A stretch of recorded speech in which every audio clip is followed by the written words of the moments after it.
Los diezmos y las ofrendas o la colecta de diezmos y ofrendas en los grupos religiosos, las iglesias, lo que en este ministerio llamamos la religión institucionalizada, es una práctica muy común de toda la vida y forma parte de las organizaciones religiosas para su administración, para sus finanzas, para su mantenimiento. Vamos a revisar si la práctica de diezmar y ofrendar, como la aplican en los grupos religiosos o en la religión institucionalizada, está conforme o de acuerdo a las Sagradas Escrituras.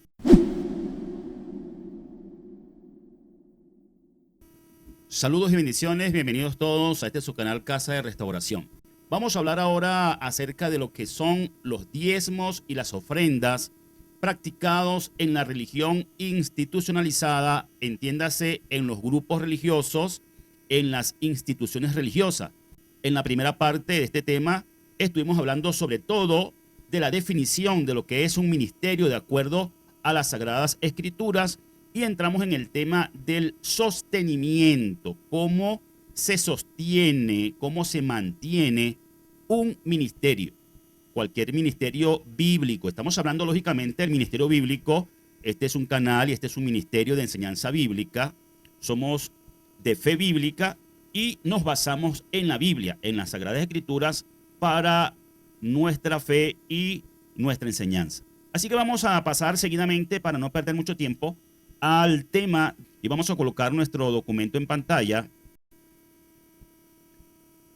Este documento está en el punto donde lo dejamos en la parte anterior y vamos a avanzar, no vamos a tocar con mucho detenimiento este punto de las ciudades levíticas, pero sí vamos a reconectar con la parte final de la parte anterior, y es que estábamos hablando acerca de que en las escrituras hebreas el ministerio es básicamente lo que se le delegó a la tribu de Leví, a los hijos de Leví, a Aarón y a sus descendientes para el tema del sacerdocio que se ejerció a través de la tienda de reunión y luego del templo, de la morada, del lugar establecido y construido por el rey Salomón para que allí se adorara al Padre Eterno, no solamente desde Israel, sino de todas las naciones. Era el propósito al crearle casa a Elohim. Pero bien, hablábamos entonces acerca de qué se sostenían los ministros, que ya explicamos que la palabra ministro simplemente significa servidor, de qué vivían los ministros, los levitas y los sacerdotes, conforme a lo establecido en la ley de Yahweh, en los mandamientos de Yahweh, para su sostenimiento. Siempre recalcando la palabra sostenimiento para diferenciar una cosa que está en las escrituras de otra cosa que está en las prácticas de los grupos religiosos, que muchas veces pasa a ser mercantilismo religioso, que pasa a ser más bien lucro en lugar de sostenimiento.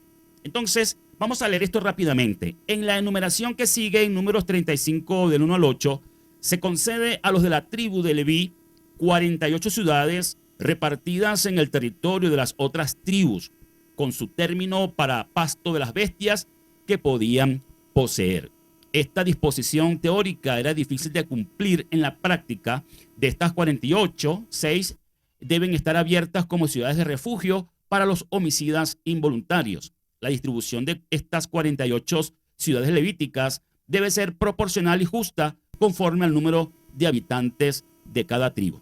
Las ciudades asignadas a los levitas no les pertenecían en propiedad, es decir, ellos no eran propietarios, era una especie de propiedad social, sino en usufructo. Repito, a los levitas no les pertenecían en propiedad estas ciudades, sino en usufructo, como mero lugar de habitación, y eran en realidad de las tribus donde estaban enclavadas. Como salario, y aquí está resaltada esta palabra, salario, como salario, Yahvé les otorga el diezmo, les otorgó el diezmo de todo lo que le pertenece a Yahvé. Los levitas y sacerdotes ministraban delante de Yahvé para el pueblo y en correspondencia a sus cargas recibían su salario. Y hasta aquí de nuevo resaltada la palabra salario. Muy importante para reconectar con lo que hablábamos en la parte anterior con relación entonces al ministerio como un trabajo, y todo trabajo devenga un salario, una retribución. Y eso era lo que recibían entonces en esta forma los levitas, establecido por palabra de Yahweh, por ley de Yahweh, para los hijos de Israel. Entonces, el libro del Deuteronomio hace llamamientos a la caridad para los israelitas, para que sean generosos con los levitas. Se exigía por parte de los israelitas la obligación de mostrarse generosos con ellos. Aquí nos muestra la escritura que se hacía llamamientos en el libro de Deuteronomio para que los hijos de Israel fueran conscientes y tuvieran generosidad con los levitas, y se exigía por parte de los israelitas que fueran generosos con los levitas. Es tremendo porque era una exigencia el hecho de ser generoso. Hay gente que es generosa de corazón, voluntariamente, pero la mayoría, las estadísticas demuestran que la mayoría de las personas no suelen ser generosas voluntariamente. El pueblo de Israel, por lo tanto, tenía que ser forzado a la generosidad a través de la ley establecida por Yahweh. Vamos a ver lo que dice Deuteronomio 14, 27 al 29. Dice: pero no descuides al levita en tu comunidad, porque él no tiene porción hereditaria como tienes tú. Cada tercer año debes sacar todo el diezmo de tu producto de ese año, pero déjalo dentro de tus asentamientos. Entonces el levita que no tiene porción hereditaria como tienes tú, y el extranjero, el huérfano y la viuda, en tus asentamientos vendrán y comerán hasta saciarse, para que Yahweh, tu Elohim, te bendiga en todas las empresas que inicies. Eso está establecido como ley en la Torá, en Deuteronomio, y se exhorta al pueblo de Israel para que no descuide al levita. Y aquí es importante notar que la condición del levita era similar, de alguna manera se equipara al del extranjero, el huérfano y la viuda, para que entonces el pueblo de Israel estuviera consciente de la generosidad que debía tener para con todos ellos. Pero en este caso nos importa el tema de los levitas, que es de lo que venimos hablando desde el principio en esta presentación, desde su primera parte. Entonces, quiero decir una vez más que lo que hemos dicho hasta el momento con relación al ministerio desde las escrituras hebreas está en un contexto, en el contexto de la alianza antigua, en el contexto del pueblo de Israel, en el contexto de la Torá de Yahweh. Y hay un principio de Torá que es el que en esta ocasión, en esta presentación, quiero resaltar, porque es, por decir así, el punto focal de la discordia, de la controversia que siempre causa el tema de los diezmos y las ofrendas. Vamos a prestar mucha atención desde este punto, lo que quiero decir, porque de aquí depende el entendimiento de lo que vamos a presentar. Un principio de Torá sobre el cual se mueve todo el tema del sostenimiento de un ministerio. El sostenimiento de los levitas está basado en un principio fundamental de la Torá: el cuidado y preservación de la vida humana.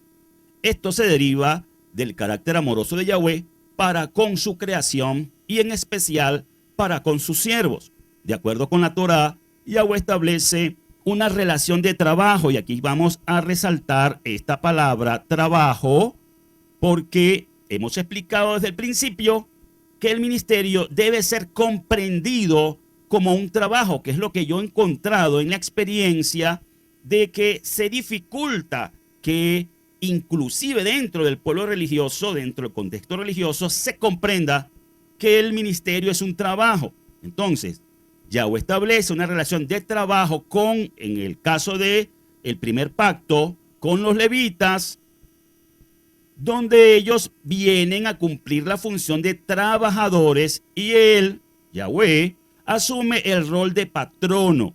Siendo esto así, Yahweh asume la responsabilidad del sostenimiento de los levitas y les establece una justa remuneración. Vamos a resaltar esto aquí también. Relacionamos trabajo con remuneración. Remuneración por su trabajo. Vuelvo a decir, estamos en el contexto del ministerio levítico en el primer pacto. No hemos entrado todavía en el tema central del nuevo pacto y las instituciones religiosas. Estamos en el punto de un principio de Torá que fue el que se estableció para con el mantenimiento o el sostenimiento de los levitas.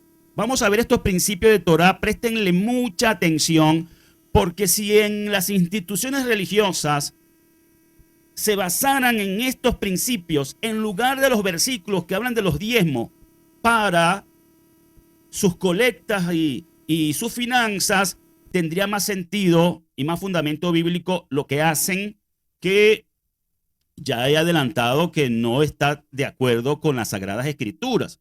Vamos a ver lo que dicen estos principios, o lo que dicen estos textos que establecen un principio. Yahweh estableció preceptos en la Torá para proteger a los trabajadores, como por ejemplo los siguientes. Vamos a retomar. Los levitas eran considerados para Yahweh como trabajadores, y en la Torá hay principios que protegen a los trabajadores. Levítico 19:13 nos habla de no retardar el pago del salario de un empleado. Entonces, esto es una forma de proteger a los trabajadores. Luego, en Deuteronomio 23, versículos 25 y 26, se nos habla de que al obrero asalariado se le permita comer del producto que está cosechando. Fíjense la relación que tienen estos principios que tienen que ver con un trabajador y cómo también se aplicó para los levitas dentro del ministerio. Poder comer del producto que está cosechando. Claro, los levitas no cosechaban. Los levitas comían del producto que llevaban los hijos de Israel al alfolí como diezmos para su sostenimiento. Luego tenemos en Deuteronomio 24:15 que otro principio es pagar el salario del obrero contratado en su debido tiempo. Es decir, el pueblo de Israel, cada israelita que contrataba a un obrero, debía pagarle lo acordado en el contrato en su debido tiempo. Si era un trabajador que cobraba diario, si era un trabajador que cobraba en la semana, de acuerdo a lo establecido en el contrato, debía cumplir con el pago, no debía poner a esperar al obrero para pagarle lo acordado. Luego tenemos en Deuteronomio 15:13 que dice: no enviar con las manos vacías a un siervo hebreo cuando sea liberado de su servicio. Fíjense este principio, no enviar con las manos vacías a un siervo hebreo. Un siervo hebreo podría ser un trabajador voluntario o podría ser un esclavo, ¿verdad?, cuando fuera liberado de su servicio. Luego entonces se establece que cuando finalizara ese lapso de tiempo del contrato con relación al amo y al esclavo, o al amo y al obrero, al que contrató al trabajador, cuando se cumplió, no debía dejarlo ir con las manos vacías. Eso es lo que inclusive en las leyes terrenales se establecen como dentro de los derechos de los trabajadores, lo que aquí llamamos en Venezuela un arreglo. El arreglo, la liquidación por el tiempo durante todo el tiempo, por la antigüedad que tuvo la persona en el tiempo del trabajo. Entonces, aquí legalmente, en las leyes del trabajo está establecido los porcentajes, los montos, o lo que norma, los porcentajes que definen los montos del pago que recibe un trabajador luego de todo el tiempo que duró, es decir, por la antigüedad que tuvo en su trabajo. Y fíjense que cuando nosotros vemos en el mundo religioso, de las instituciones religiosas, que los ministros, especialmente los pastores, son obreros que están por mucho tiempo trabajando para una institución religiosa, vienen siendo como contratados por esa institución religiosa. Es decir, aquí debo hacer una acotación rápidamente. Los ministerios pastorales no son todos iguales. Hay pastores, como en mi caso, que son enviados por la congregación a la que pertenecen, y esa congregación es una congregación pequeña y depende de las contribuciones que los miembros de esa congregación dan, y entonces esa congregación o ese ministerio pequeño debe suplir el trabajo que hace esa persona que ha sido enviada como un obrero por parte de ellos.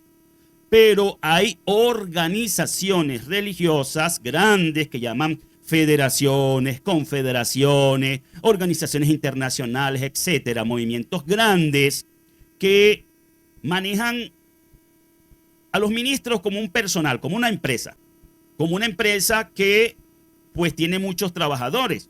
En este caso, los ministros entonces tienen que ser sustentados por medio de esas organizaciones religiosas y hay pues capacidad para una cantidad muy distinta y muy superior a lo que de pronto, como en mi caso ocurrió, son enviados por un pequeño grupo religioso, por una pequeña congregación, por un pequeño ministerio.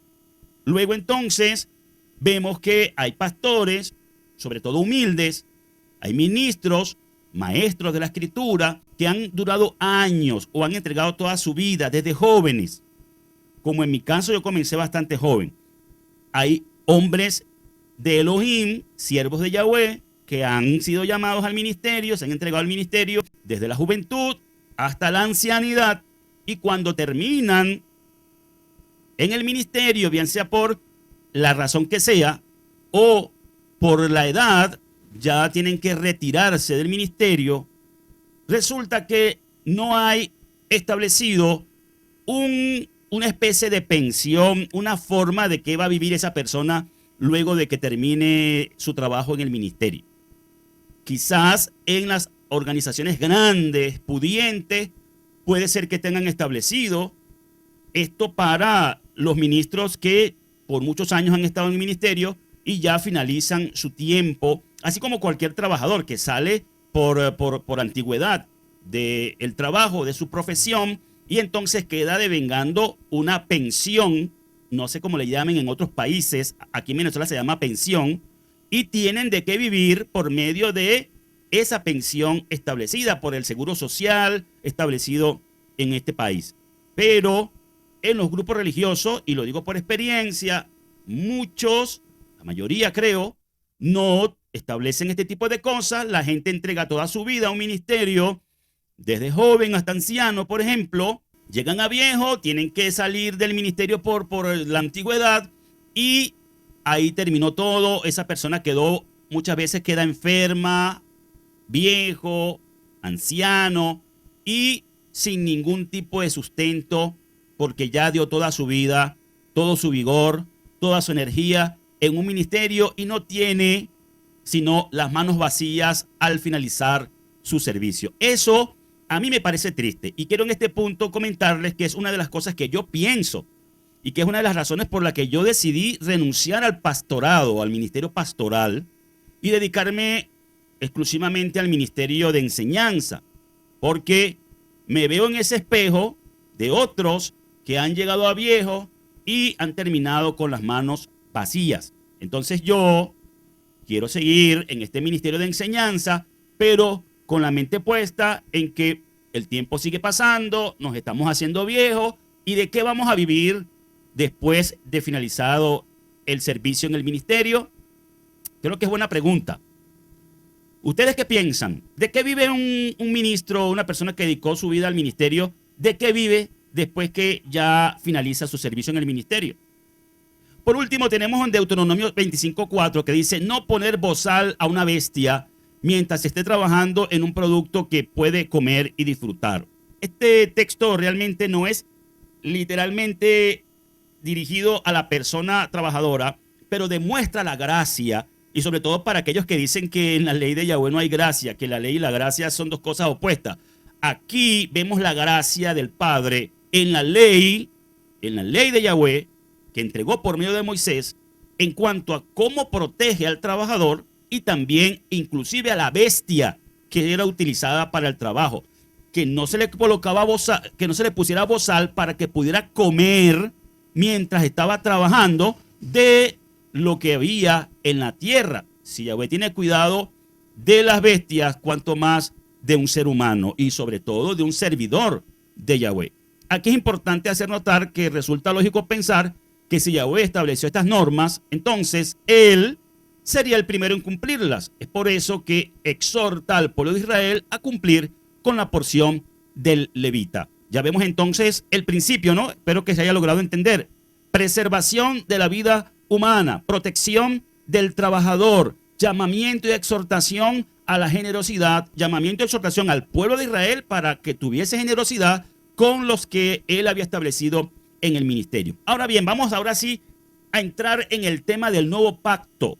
Vamos a pasar del sacerdocio levítico al nuevo pacto. ¿Hay sacerdocio en el nuevo pacto? Pues cuando el velo que muestra la escritura del templo se rasga, cuando el templo es destruido, cuando el ministerio levítico cesa, cuando cesan los sacrificios, todo esto por voluntad de Yahweh, entra en vigencia el sacerdocio mesiánico, el sacerdocio que encabeza Yeshua HaMashiach o Yeshua el Mesías, donde ya los sacrificios son espirituales, ya no es en un templo hecho por mano de hombres, sino que ya cada creyente es un templo en sí mismo y todos juntos forman la asamblea, somos como piedras vivas que formamos la casa de Yahweh y entonces ya los sacrificios son frutos de labios que confiesan su nombre, son cosas que salen del corazón, de la boca, del servicio, de la entrega a nuestro servicio a Yahweh, que es nuestra boda. Ya explicamos lo que significa boda, ¿verdad?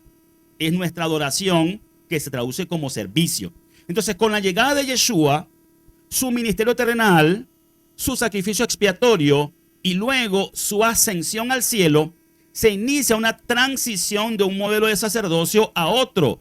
Ya no está vigente el sacerdocio levítico, ahora se transiciona al sacerdocio mesiánico, según el orden de Melquisedec, como dice la escritura en la carta a los hebreos, de los escritos nazarenos apostólicos.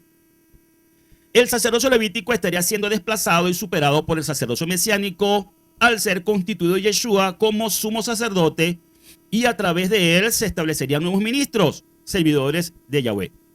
Ministros, servidores de Yahweh también en el nuevo pacto, ya no son los levitas. Así que cuando usted escucha o cuando usted escuche a grupos religiosos de la actualidad hablando de levitas, pues entienda que no hay levitas en el nuevo pacto, que no hay ningún descendiente de Aarón, ni ningún descendiente de Leví. Por lo tanto, el tema de diezmos y ofrendas y todo el sistema de sostenimiento establecido para los levitas no aplican, repito, no aplican para pastores, maestros, evangelistas y todos aquellos que están en un ministerio a tiempo completo.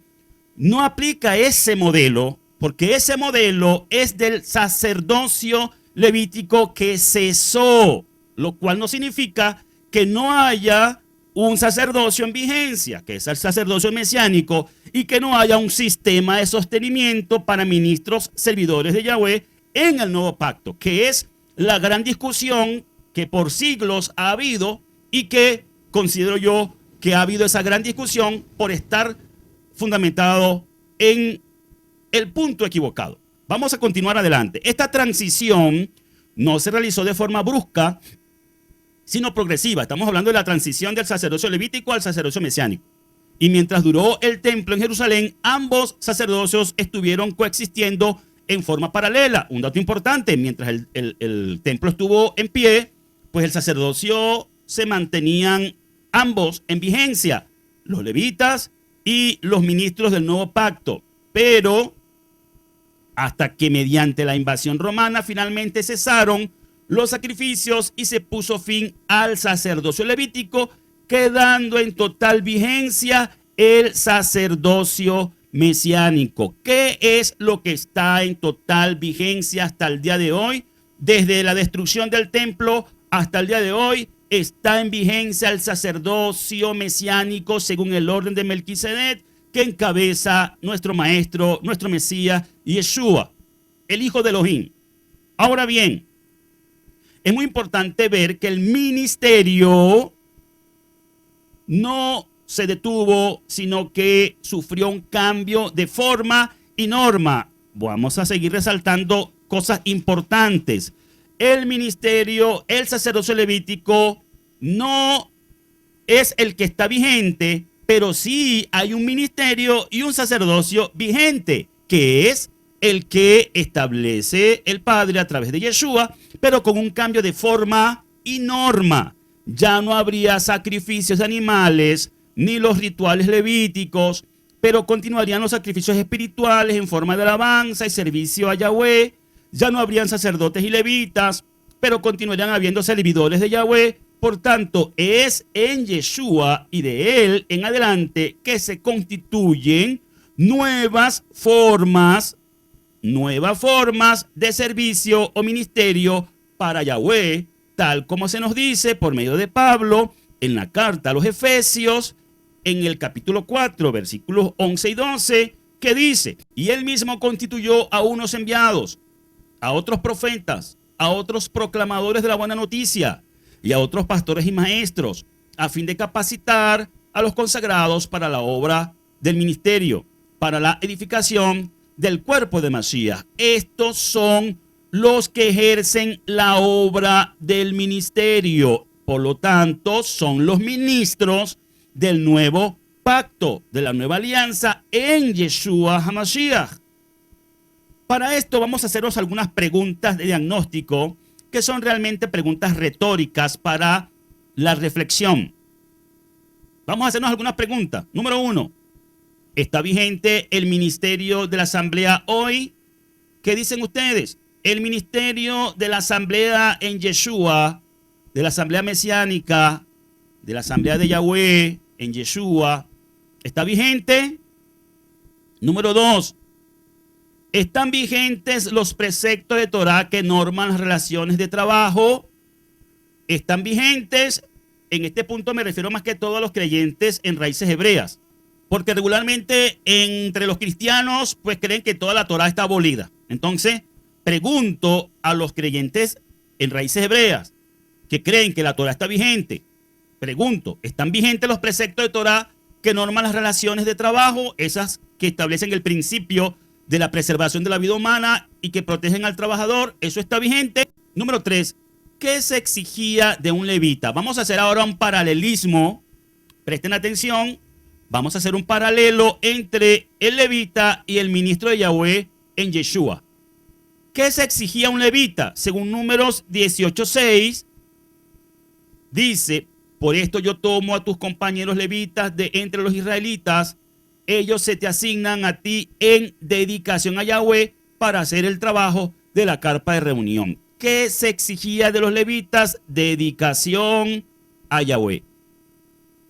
Tenían que estar dedicados, consagrados a Yahweh. Ahora, ¿qué se exige de un ministro de Yahweh en Yeshua, en el pacto nuevo, en el nuevo pacto? ¿Qué se exige?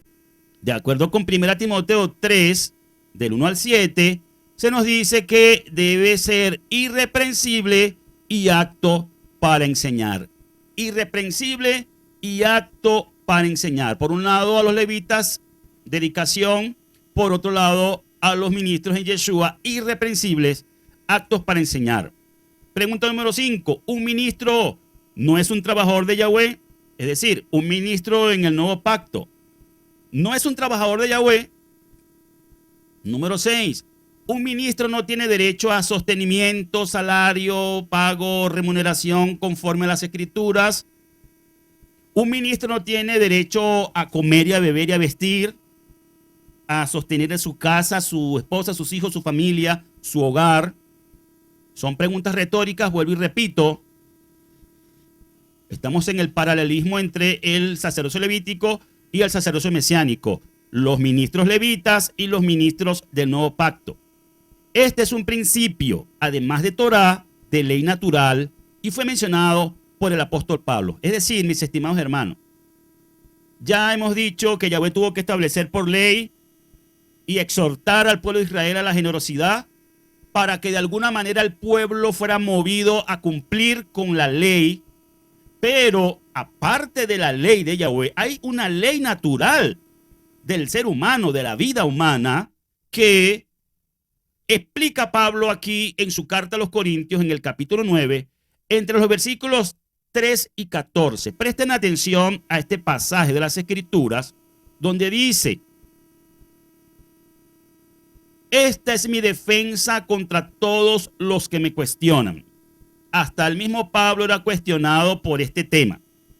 ¿Acaso no tenemos derecho a comer y beber? Preguntas retóricas. ¿No tenemos derecho a llevar una esposa creyente con nosotros, tal como los demás enviados y los hermanos del maestro y Kefá? Pablo está defendiendo aquí y está mencionando los derechos de un apóstol o de un ministro de Yahweh. En el nuevo pacto, quiere decir que tenían derecho a comer, tenían derecho a beber, tenían derecho a tener una esposa. Y dice: o solo Barnaba y yo no tenemos derecho a dejar de trabajar. Vamos a resaltar esto que está aquí.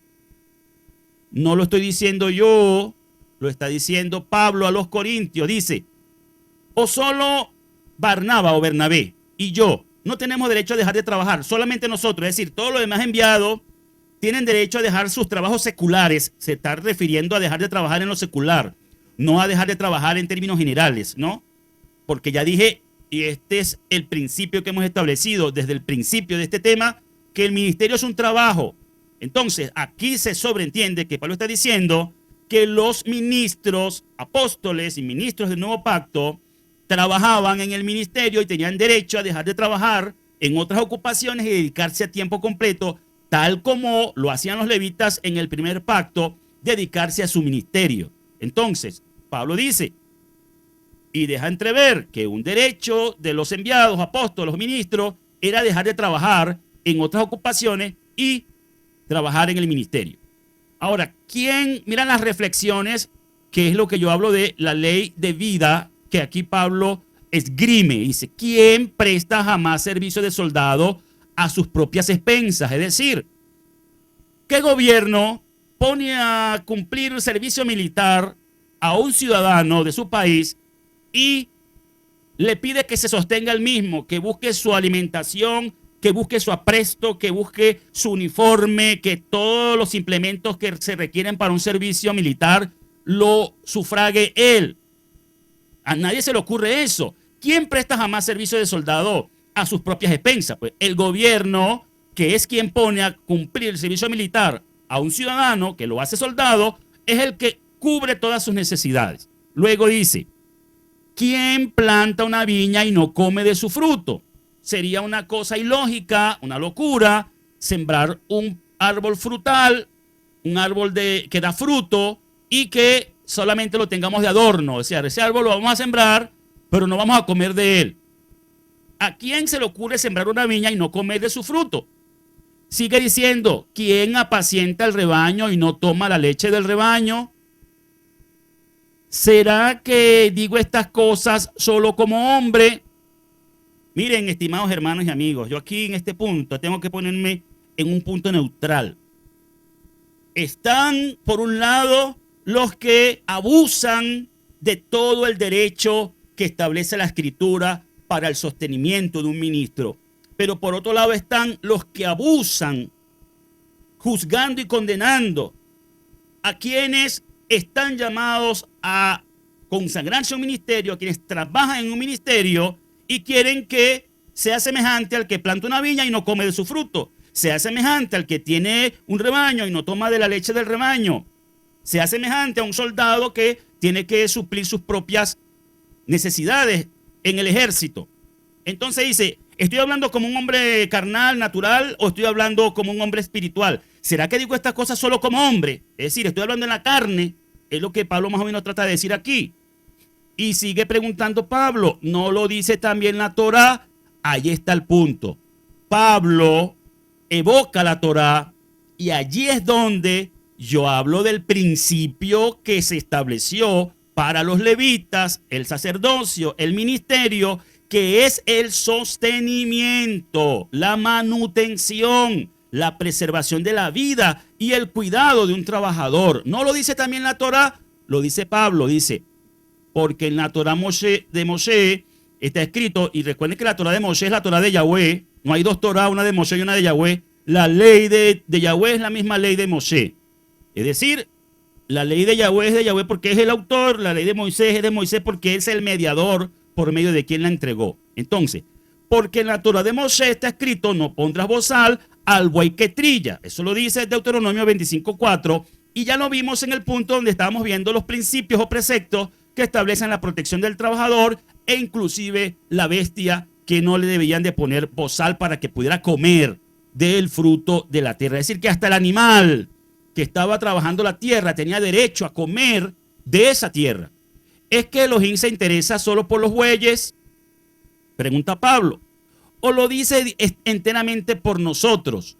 Se está refiriendo a los ministros. Pues para nosotros está escrito, porque el que ara debe arar con esperanza, y el que trilla con esperanza de participar del fruto. Esto es obvio, estimados hermanos y amigos. Esto es lógico. El que ara la tierra, el que siembra, el que trabaja la tierra, el que tiene un rebaño, el que planta una viña, debe tener la esperanza de participar del producto que eso le genera, del fruto. Dice, sigue diciendo, si nosotros hemos sembrado cosas espirituales para ustedes, miren la pregunta, ¿será gran cosa si de ustedes cosechamos bienes materiales? ¿Quién lo pregunta? No lo estoy preguntando yo, lo está preguntando Pablo. ¿Será gran cosa si de ustedes cosechamos bienes materiales, nosotros que hemos sembrado en ustedes cosas espirituales? Sigue diciendo Pablo, si otros participan de este derecho sobre ustedes, no nos corresponde más a nosotros. ¿Por qué Pablo dice eso? Porque él era de los pioneros en levantar esas comunidades que también eran despojadas por otras personas. Dicen, si otros cosechan de ustedes, ¿cuánto más nosotros, que somos los fundadores de todo esto? Es lo que quiere decir. Sin embargo, oigan esto, es importante, oigan esto, lo que les gusta valerse del derecho para despojar a las personas. Sin embargo, nunca usamos de este derecho, y voy a resaltar aquí, derecho. Sin embargo, para los que abusan, nunca usamos de este derecho, más bien lo soportamos todo para no poner ningún obstáculo a la buena noticia del Mashiach. Aquí ven el punto neutral de Pablo. Primero hace una defensa del derecho de sostenimiento de un ministerio y luego hace la aclaratoria para que no haya el abuso como hay en las instituciones religiosas. Luego dice, ¿no saben ustedes que los que trabajan en el santuario comen de las cosas del santuario? Es decir, los que sirven al altar participan del altar. Lógicamente, cuando Pablo dice estas cosas, ¿verdad? Estaba en ese proceso que les expliqué, toda la transición del sacerdocio levítico al sacerdocio mesiánico. Entonces, en el santuario, los ministros del santuario tienen derecho a comer del altar. Así también ordenó el maestro a los que anuncian la buena noticia que vivan de la buena noticia, que vivan de la buena noticia. Esto, estimados amigos, lo está diciendo Pablo, inspirado por el Espíritu de Santidad, y está diciendo que vivan de la buena noticia. Ahora, los que están del otro lado de la escala, los que están en el lado de que se niegan a reconocer este derecho de los ministros, entonces dicen que los ministros son unos vividores, y hay algunos que son unos vividores en realidad. Pero es Pablo quien dice, o es el Espíritu de Yahweh por medio de Pablo que dice que vivan de la buena noticia. ¿Qué es la buena noticia? El evangelio. En otras palabras, que vivan del ministerio. Es decir, mis estimados hermanos y amigos, es totalmente lícito que un ministro viva del ministerio. Vivir significa sostenerse, alimentarse, beber, vestirse, cubrir sus necesidades. El sostenimiento es totalmente lícito. Este mismo principio lo afirmó Yeshua el Mesías cuando dijo en Lucas 17, alójense en aquella misma casa, comiendo y bebiendo lo que les den, porque el obrero es digno de su salario. El obrero es digno de su salario. ¿Qué nos está enseñando el maestro Yeshua? Que el ministerio es un trabajo, que el ministro es un servidor, es un obrero, un trabajador, y por lo tanto es digno de un salario. Ahora, ese salario era para comer, beber y sostenerse, no para lucrarse, ni para enriquecerse, ni para hacer mercadería con el ministerio. Eso es importante, por eso hablamos del ministerio y su sostenimiento, totalmente lícito. Vamos a unas aclaraciones finales para concluir. Sobre este tema se ha discutido mucho y existen posiciones extremas. Vamos a resaltar esto aquí. Posiciones extremas y opuestas al respecto. Pero yo creo que todos tienen algo de razón y algo de error. Yo creo, reafirmo, que todos tienen algo de razón y algo de error en esta controversia de todos los siglos que tiene que ver con los diezmos y la ofrenda. Y es porque han basado la discusión sobre el principio equivocado. ¿Cuál es ese principio equivocado que tanto discuten? El diezmo, si está vigente o no está vigente. Vamos a considerar nosotros entonces este asunto. Número 1, el debate ha sido siempre sobre si el diezmo está vigente o no. Número 2, el diezmo levítico siguió vigente mientras que coexistieron los dos sacerdocios en forma paralela. Esto nos permite comprender que dicho diezmo no formaba parte del sistema ministerial mesiánico, ya que este diezmo era solo para los levitas que aún oficiaban para el momento. Es decir, mientras que hubo un sacerdocio levítico aún antes de ser destruido el templo y había un sacerdocio mesiánico también, los ministros apóstoles no recibían del diezmo que le correspondía a los levitas. Esto es para aquellos que se basan en tergiversar textos bíblicos y decir que sí, que hay que cobrar diezmos. Miren, en el nuevo pacto, en los escritos nazarenos, no hay ningún diezmo establecido. Los diezmos fueron claramente establecidos para el sacerdocio levítico, para los levitas y sacerdotes. Los ministros del nuevo pacto no recibían diezmos. Punto, aclarado. Luego, el principio que se mantiene vigente en el sacerdocio mesiánico es el del sustento o mantenimiento de los servidores de Yahweh, y eso no ha cambiado. Es decir, que el sustento y el mantenimiento de los servidores de Yahweh es lícito en el nuevo pacto, porque el ser humano necesita comer y beber. Luego, punto número 4, la Torah contempla también un diezmo de carácter voluntario, el de Abraham y de Jacob, que pueden encontrar en estas citas bíblicas que están aquí. Este es un diezmo voluntario, no el que se estableció para los hijos de Leví. Y además en el sacerdocio levítico no solo se entregaban diezmos, sino que había un sistema de ofrendas y además preceptos de Torah que protegían y proveían para los pobres y desamparados. Número 5, de la misma manera sucede en el sacerdocio mesiánico, como podemos ver en 1 Corintios 16:1, en cuanto a la ofrenda para los consagrados, hagan ustedes también de la misma manera que ordené a las comunidades. ¿Ustedes ven por aquí la palabra diezmo? No, aquí dice la ofrenda. En cuanto a la ofrenda para los consagrados, Pablo no está mandando a recoger diezmo para los necesitados, sino ofrenda. Luego dice, punto número 6, el problema entonces consiste en confundir y mezclar los elementos de ambos sacerdocios, ya que en esto es lo que han provocado infructuosas discusiones y debates. Las normas de la Torá referente al diezmo levítico no deben ser tomadas para regir sobre el diezmo voluntario ni sobre las ofrendas, ya que son dos sistemas distintos con distintas normas. Recapitulo, repito, hubo una transición de un ministerio levítico a un ministerio mesiánico. Siguen habiendo ministros en el nuevo pacto que son los ministros en Yeshua. Los diezmos eran para los levitas. Los diezmos nunca fueron dinero para los levitas. Los diezmos eran del fruto de la tierra para que comieran, bebieran y se sustentaran los levitas. No hay ministros en el nuevo pacto que sean hijos de Leví. No hay pastores cristianos ni de ningún grupo religioso, predicadores, maestros de la Biblia, quien quiera que sea que ejerza un ministerio, que sea un levita. Los levitas eran los descendientes de Leví y los hijos de Aarón que ejercían el sacerdocio. No puede reclamar un pastor en un grupo religioso, en una iglesia, unos diezmos, porque no está establecido diezmo en el nuevo pacto. Ahora, cuando hablamos del concepto de los diezmos voluntarios, es otra cosa. Un diezmo voluntario es una cosa que una persona da de su corazón, que nadie le exige, que nadie le establece como ley, que nadie le manipula diciendo maldito todos aquellos que no entregan sus diezmos, que como dicen en la iglesia.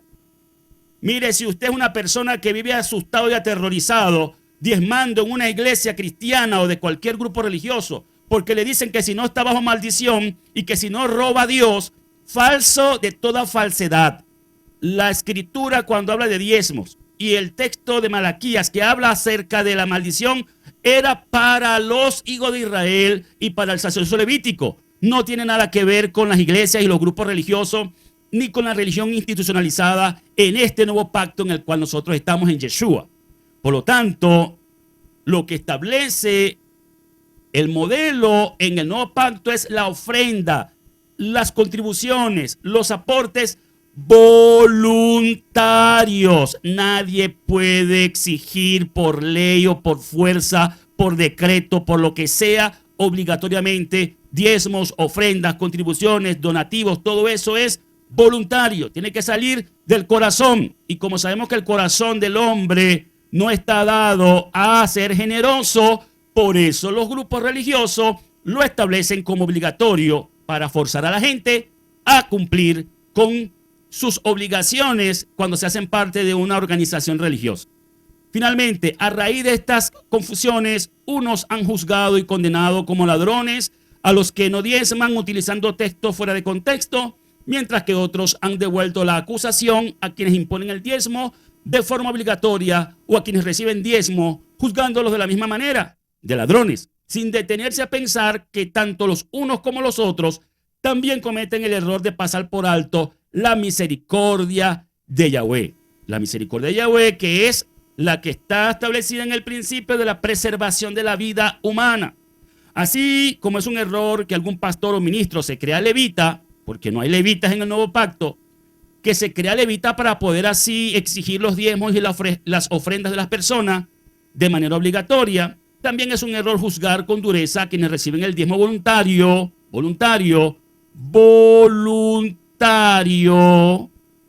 o las ofrendas y viven de ello, porque tienen derecho de hacerlo de acuerdo a las escrituras. Vuelvo a decir, voluntario. En el nuevo pacto no hay nada obligatorio. Nadie está obligado ni a diezmar, ni a ofrendar, ni a contribuir, ni a nada. Eso tiene que ser voluntario. Lógicamente, Pablo habla bien claro en todo el capítulo 9 que cada uno sea generoso y proponga en su corazón, teniendo conciencia de la necesidad del sustento de la vida humana. Pero que alguien te va a forzar, y menos si no tienes, como hacen lamentablemente en la religión institucionalizada. Conozco desde adentro cómo se desenvuelven los grupos religiosos y le quitan diezmos y ofrendas a gente que vive en la miseria, a gente que no tiene ni qué comer. Les dicen que no, que tienen que diezmar. Eso es una violación de los principios de la Torá para los necesitados. Más bien tienen que darle a esos grupos religiosos, a esa gente que no tiene que comer, a esa gente que no tiene, a esa gente que tiene necesidad, más bien tienen que ayudarlos a poder sostenerse. Si bien es cierto que Pablo dijo que él personalmente trabajaba en algo secular para mantenerse y no ser carga a la asamblea, esto es para que nadie abuse. También dice Hechos 20:34, ustedes saben que estas manos proveyeron para mis necesidades y las de mis compañeros. Primero los Corintios 4:12 dice, nos fatigamos trabajando con nuestras propias manos. Primero los Tesalonicenses 2:9 dice, porque ustedes se acuerdan, hermanos, de nuestro arduo trabajo y fatiga, que trabajando de día y de noche para no ser gravoso a ninguno de ustedes, les predicamos la buena noticia de Elohim. Ciertamente Pablo dio ejemplo, así como creo que lo he dado yo, porque toda mi vida en el ministerio he trabajado también aparte por mi cuenta. También es cierto que muchas veces recibió ayuda de los hermanos que con amor ofrendaban para sus necesidades. Es decir, el hecho de que Pablo, así como el hecho de que este servidor que les habla, decida tener su empleo, su trabajo y sostenerse de eso, no significa que pierda el derecho a recibir contribuciones por parte del ministerio. Pablo lo hacía, como lo vemos en la segunda carta a los Corintios 11:8, dijo, he despojado a otras comunidades aceptando un salario para servirles a ustedes. Es decir, otras comunidades aportaban un salario a Pablo para servirle a los corintios. Parece que los corintios no participaban en este sentido del sostenimiento de Pablo, pero habían otras comunidades y una de las principales era la de Filipos. Los filipenses eran muy dadivosos con Pablo.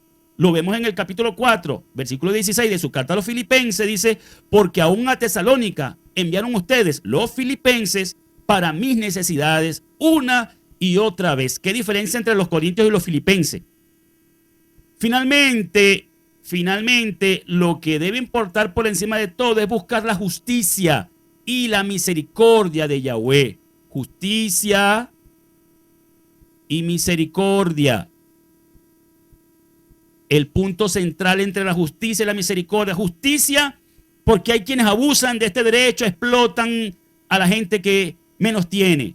Y misericordia, porque hay quienes ejercen un ministerio pasando necesidad y necesitan apoyo, contribuciones voluntarias para ayudar a esos ministros.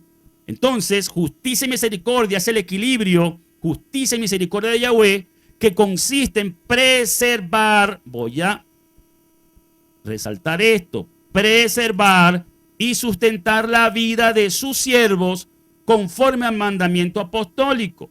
Según a los Corintios 8, 13, 14 nos dice, pero no digo esto para que otros gocen de comodidades a costa de ustedes que llevan la carga, como pasa regularmente en los grupos religiosos. Lo que quiero es que haya reciprocidad, que la abundancia de ustedes, los que tienen, supla la escasez de ellos, los que no tienen, para que en otra ocasión la abundancia de ellos supla la escasez de ustedes, de modo que haya reciprocidad. Es decir, esto es un asunto de apoyo unos a otros. No es para que unos estén solamente recibiendo y enriqueciéndose y otros estén en necesidad. Es para que los más necesitados sean los más ayudados. Luego sigue diciendo, según a los Corintios 9:7, cada uno contribuya, contribuya. Es una instrucción apostólica, contribuir. Contribuya como propuso en su corazón, no de mala gana ni por obligación, porque Yahweh ama al dador alegre. Como nada es obligado, nada de mala gana es bien recibido. Si va a dar una cosa de mala gana, mejor no la dé. Si se siente obligado cuando nadie le está exigiendo nada, mejor no dé nada. Yahweh ama al dador alegre. Y por ejemplo en este ministerio, al dador alegre lo recibimos su dádiva, su contribución con un corazón alegre y agradecido. Pero al que se sienta que es de mala gana o porque se siente como obligado, mejor no haga nada, mejor no dé nada. Dice la carta a los Filipenses 4:17, no es que busque donativo, sino que busco fruto que abunde en la cuenta de ustedes. Y vuelvo a repetir, me uno a esta palabra de Pablo, esta enseñanza que les he traído no es porque ande buscando donativos, que serán bien recibidos de quienes sean dadores alegres, quienes quieran apoyar este ministerio, Casa de Restauración, un ministerio de enseñanza, lo pueden hacer con toda libertad, pero a nadie se le está exigiendo nada, ni se le está obligando a nada. Cosas voluntarias del corazón agradan a Yahweh, porque Yahweh ama al dador alegre. En el nuevo pacto todo es por gracia, por amor, dar con alegría. Todo el que quiera hacerlo será bendecido por parte de Yahweh, porque lo que sí está claro en la Escritura es que Yahweh no es deudor de nadie. Y cuando usted da una ofrenda, cuando usted hace una contribución, cuando usted hace un donativo, y si usted hace un diezmo voluntario, que nadie le está pidiendo diezmo, que no está obligado a diezmar, entonces usted recibe bendición porque propuso en su corazón hacerlo con alegría y de manera voluntaria, que es la forma aprobada por Yahweh. Pero a usted nadie le puede obligar, a usted nadie le puede exigir, pero lamentablemente como la institución religiosa obliga a una persona a hacerse miembro y al hacerse miembro hay una cantidad de estatutos que rigen esa organización religiosa, una de las principales obligaciones que adquiere una persona cuando se hace parte de un grupo religioso es el sostener esa organización religiosa con sus diezmos y ofrendas. Por eso nosotros, Casa de Restauración, no trabajamos en el modelo de organizaciones religiosas, ni somos organización religiosa alguna. Con esto, esta aclaración, cierro estimados hermanos y amigos, finalizamos este tema. Tuve que terminar prácticamente atropellado el tema en esta segunda parte porque esto era como para presentarlo en 3 o 4 partes, pero me interesaba concluir hoy con esto. Nosotros nos despedimos de esta presentación. Esperamos sus comentarios y quizás de sus comentarios se haga necesario hacer algún nuevo video para aclarar algún punto, si hay algún punto que no entendió, si hay algún punto que de repente malinterpretó, malentendió. Quizás sea necesario hacer algún video para aclarar puntos. Estamos a la orden. Ustedes pueden solicitar en los comentarios, aclarar algún punto que de pronto no haya entendido bien y lo estaremos haciendo con todo gusto. Por lo demás, paz y bendiciones, descanso para todos ustedes y nos vemos en la próxima. Shalom para todos.